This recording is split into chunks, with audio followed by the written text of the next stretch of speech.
The Iran-backed axis of resistance lies in ruins today.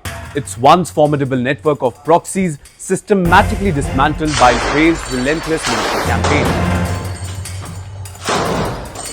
What began as Iran's ambition 4-decade project to encircle Israel through terror and militant proxies has collapsed into what analysts now call an axis of targets waiting for the next Israeli strikes.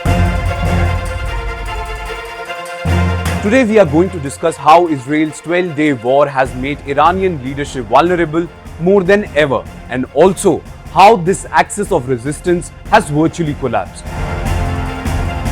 Hamas remains trapped in Gaza, unable to influence broader religion dynamic.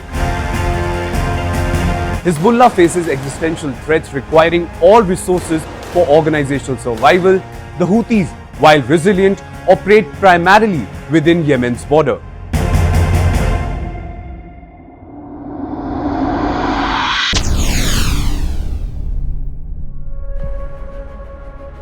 The Iran-Israel war from June 13 to 24 marked the decisive blow to Iranian regional ambitions.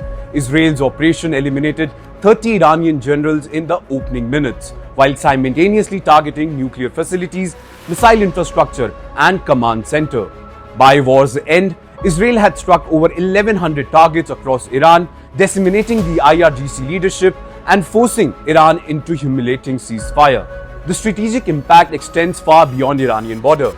Israel's precise strikes killed Iran's Chief of Staff Mohammad Hosseini Bagheri, IRGC commander Lieutenant General Hosseini Salami, and numerous other top military commanders. This systematic decapitation of Iran's military hierarchy left Khamenei scrambling to fill critical military voids, hastily appointing Major General Amir Hatani as army chief and Mohammad Pakpour as IRGC commander.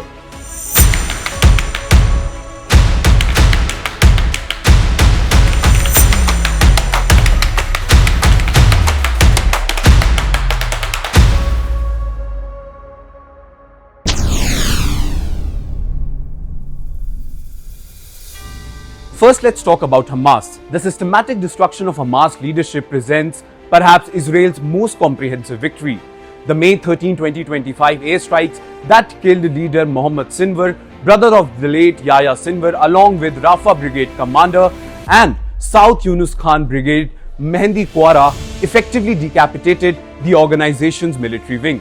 Operating from a tunnel beneath the European hospital, these leaders were eliminated by over 50 Israeli munitions dropped within 30 seconds. Since March 2025, the IDF has eliminated over 2,100 terror operatives, including 6 top naval commando commanders and dozens of October 7 attackers. With the entire operation, Israel has achieved operational control of over 75% of the Strip's territory. Hamas has been reduced to what Israeli officials described as a battered and bruised guerrilla organization, incapable of meaningful resistance.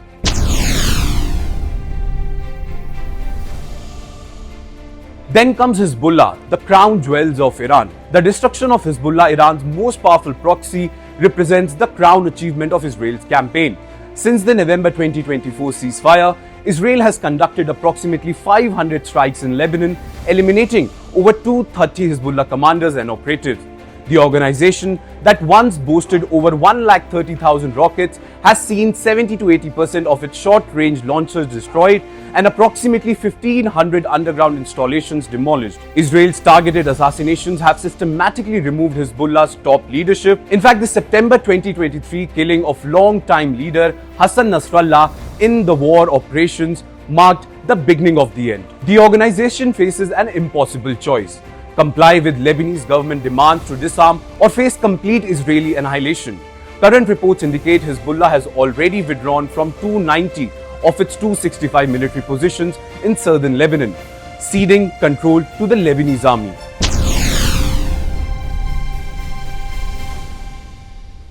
Now let's talk about Houthis. The Houthis in Yemen, despite their defiant rhetoric, face relentless Israeli pressure. Israel's May to June 2025 campaign destroyed Sana'a International Airport, causing an estimate of 500 million in damage. The strikes on Hodeidah port, power stations, and weapon facilities have crippled Houthi infrastructure while demonstrating Israel's ability to strike targets over 1,700 kilometers away. Recent Israeli operations have targeted the hijacked Galaxy Leader vessel, which Houthis had equipped with surveillance systems. These precision strikes on dual-use infrastructure demonstrate Israel's comprehensive intelligence penetration and operational reach into Houthi-controlled territory.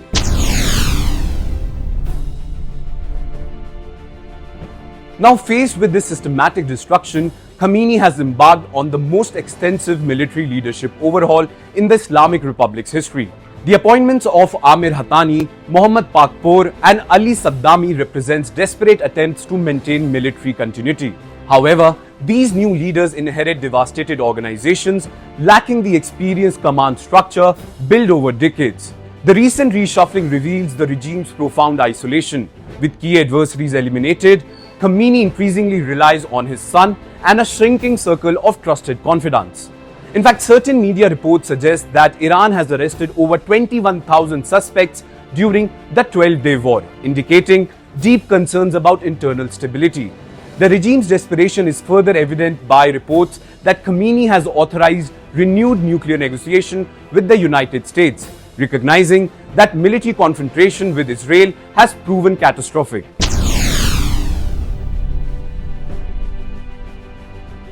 The vaunted axis of resistance has fragmented into isolated groups focused on local survivals rather than regional coordination. Also important to highlight is that with the Israeli dismantling the tunnel system across multiple bordering states has made sure that backbone of each and every proxy group has broken. The fragmentation represents the collapse of Iran's 4-decade investment estimated at $700 million annually before sanctions. The network that once coordinated attacks across multiple fronts now operates as disconnected entities, each prioritizing survival over shared objectives. The systematic destruction of Iran's proxy network demonstrates the limitations of asymmetrical warfare against a technologically superior adversary with precise intelligence capabilities. Despite Khamenei's reshuffling efforts, the fundamental reality remains unchanged. Israel has broken the axis of resistance, leaving Iran isolated and its proxy fighting for mere survival rather than regional dominance. The dream of encircling Israel through proxies has become a nightmare of systematic dismantlement that no organizational reshuffling can reverse.